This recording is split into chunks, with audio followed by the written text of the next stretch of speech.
আল্লাহর নবী বলেন কিয়ামতের ময়দানে সূর্য মাথার উপরে আল্লাহ দিয়ে বলবে সব তাপমাত্রা ছেড়ে দাও। সূর্যের তাপ যখন পড়বে গুনাহগারের মাথার মগজগুলো টকবক করে ঘুরতে থাকবে। ওই পেটের গলি তো নারী বুড়ি পায়খানার রাস্তা দিয়ে ঝুমঝুম করে পড়ে যাবে। ওরে মার কোনো পরিচয় নাই। নবীরা পর্যন্ত নাফসি নাফসি বলে কাঁদে। ওদিকে জাহান্নামের চিৎকারের আওয়াজ। ও আল্লাহ, গুনাহগার গুলো কই, আমাকে দাও। আল্লাহ বলবেন জাহান্নাম অপেক্ষা কর, গুনাহগারের বিচার আমলনামা মাপ দিয়ে। জাহান্নাম থামতে চায় না। আল্লাহ বলবে ফেরেশতারা ৭০,০০০ শিকল লাগায় জাহান্নামের পেছনে ধরে রাখ। ৭০,০০০ শিকল লাগায়ও ধরে রাখতে পারে না। জাহান্নামের আওয়াজে হাসরের ময়দানটা থরথর থরথর করে কাঁপতেছে। এবার আমার আপনার মায়ার নবী সিজদায় পড়ে কাঁদবে আর বলবেন আল্লাহ, জাহান্নামের ভিড়া আমার একটা উম্মত যদি জাহান্নামে যায় আমি তোমার জান্নাতে যাব না। আল্লাহ বলেন ফেরেশতা জাহান্নামের ধর। জাহান্নাম থামে না। আল্লাহ কুদরতের হাতে একটু পানি দিয়া বলবে জাহান্নামের ছিটায় দাও। জাহান্নামের গায়ে দেওয়া মাত্র পেছন দিকে দৌড়াও।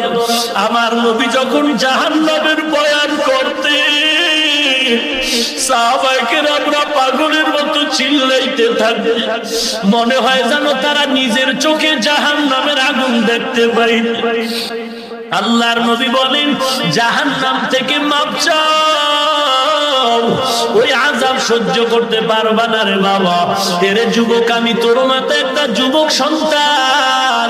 নাচ গান দেখলে মজা লাগে, তোর যেমন মজা লাগে আমারও মজা লাগে, কারণ তোর মধ্যে যেই যৌবন আছে আমার মধ্যেও আছে। এরপরও কেন মোবাইল দিয়া গান শুনি না? এরে যুবক, তুই ঘুমের মধ্যে গানের তার লাগায় কানের মধ্যে ঘুমাও, তোর কি ভয় লাগে না? ঘুমের ঘরেও তো কত যুবকের মরণ হয়। এই কয়েক সপ্তাহ আগে টেকনাফের রোহিঙ্গাতে রান দিয়া যুবকের একটা কাফেলা সিলেটে যাচ্ছিল এই পথ দিয়া। নরসিংদী রোডে এমন এক অ্যাক্সিডেন্ট হয়ে গেল, গাড়িও নাই, যুবকও নাই। জানাজার ময়দানে কান্নার আওয়াজ। এর যুবক, তোর মতো যুবক দাড়িওয়ালা নামাজি স্কুল কলেজে আছে, অভাব নাই। তুই কেন পারো না রে বাবা? তোমার মতো যুবক দাড়িওয়ালা নামাজি RAB, army, police, BDR, doctor, professor অভাব নাই। তা চাকরিজীবী ব্যবসায়ী অভাব নাই, ড্রাইভার, শ্রমিক, কৃষক অভাব নাই। তুমি কেন পারবা না? আসলে তোমার কপাল পুড়ে গেছে। পোড়া কপাল তওবা না করলে আর জোড়া লাগবে না রে বাবা। আজকে তোমার পাশে দেখো মোনাজাত করে, দোয়া করে, সবাই কান্না করে, তোমার চোখে পানি নাই। মনে করিও না তোমার কপাল ভালো, না না, তোমার চোখে পানি না থাকার কারণ তোমার কপাল খারাপ। তোমার গুনার কারণে দিলটা পাথর হয়ে গেল। ওরে নবীর উম্মত, আমি কোরআন দিয়ে বলছি, মিথ্যা মনে করিস না রে যুবক। পাও দুইটা আগায় দে, আমি পায়ে হাত রেখে বলি, দাড়ি কাইটা নবীর আর কাঁদাইস না রে যুবক। নামাজ বাদ দিয়ে নবীর কষ্ট দিও না। আমার নবী এই ইসলামের জন্য কত কষ্ট করেছে। ওরে গুনাহ নিয়ে যদি কবরে যাও, হাসরের ময়দানে আযাব। আল্লাহর নবীর কান্নায় পানি দিয়ে বলবে ফেরেশতা জাহান্নামের গায়ে ছিটায় দাও। ফেরেশতারা আল্লাহর দেওয়া কুদরতের হাতের পানি জাহান্নামের গায়ে ছিটায় দাও মাত্র জাহান্নাম পেছনে দৌড়াতে থাকবে। ফেরেশতারা বলবে আল্লাহ, ৭০,০০০ শিকল দিয়ে যে জাহান্নামের ধরে রাখতে পারি না, এখন সামান্য একটু পানি দেওয়ায় জাহান্নাম পেছনে দৌড়ায় কেন? এটা কি জমজমের পানি, নাকি হাউজে কাউসারের পানি, নাকি এটা দুনিয়ার ভালো সমুদ্রের পানি, নাকি আসমানের পানি, না আবে হায়াতের পানি? আল্লাহ বলবেন ও ফেরেশতা, এই পানিটা জমজমের পানিও না, কাউসারের পানিও না, আবে হায়াতের পানিও না, এটা সমুদ্রের পানিও না। এই পানিটা দুনিয়ার আমার কিছু গুনাহগার বান্দার চোখের পানি। কত গুনাহগার বান্দা আছে, ওরে রিকশা চালায়, ভ্যান চালায়, তাকায়া দেখ, রিক্সা চালায়া রাতে ঘরে গিয়া ঘুমায় না, যায় নামাজ বিছায়া কান্না করে। খাজা মঈনুদ্দিন এত দামি এক আল্লাহর ওলি, যাকে আজকে অনেকে গাঞ্জাখোর বলে গালি দাও। খাজা মঈনুদ্দিন মদিনা থেকে ভারতে আসলেন, বাড়িতে গিয়া মায়ের কাছে খুশি। মা কয় মঈনুদ্দিন এত খুশি কেন? বলে মা, আনন্দের খবর, আমার কালেমার খেদমতে ৭৬ লক্ষ হিন্দু আমার হাতে কালেমা পড়েছে। মা বলে বাবা, এটা তোর গর্ব না, এটা আমার সুনাম।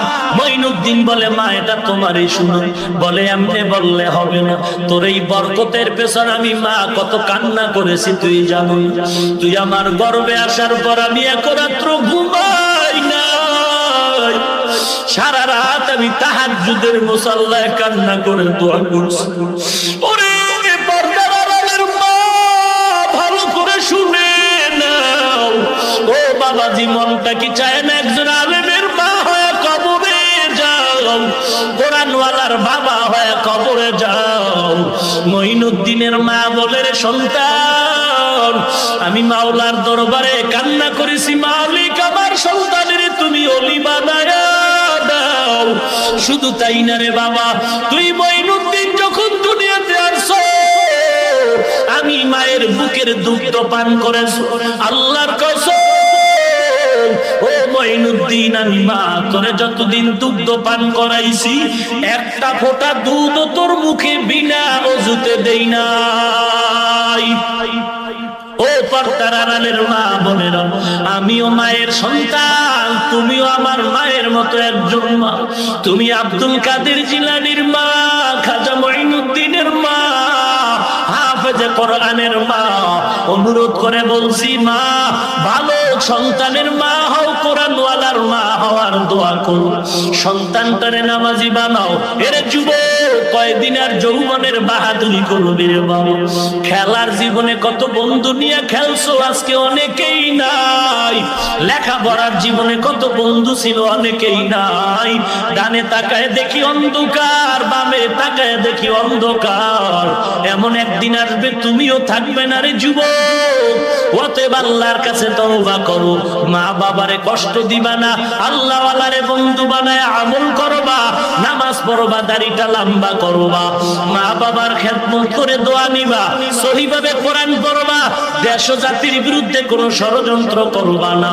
তওবার যদি নিয়ত থাকে, মুনাফিকি যদি না থাকে, আল্লাহর মহব্বত নিয়া খাঁটি তওবার নিয়তে দুটো হাত আমার আল্লাহকে দেখায় দাও। আয়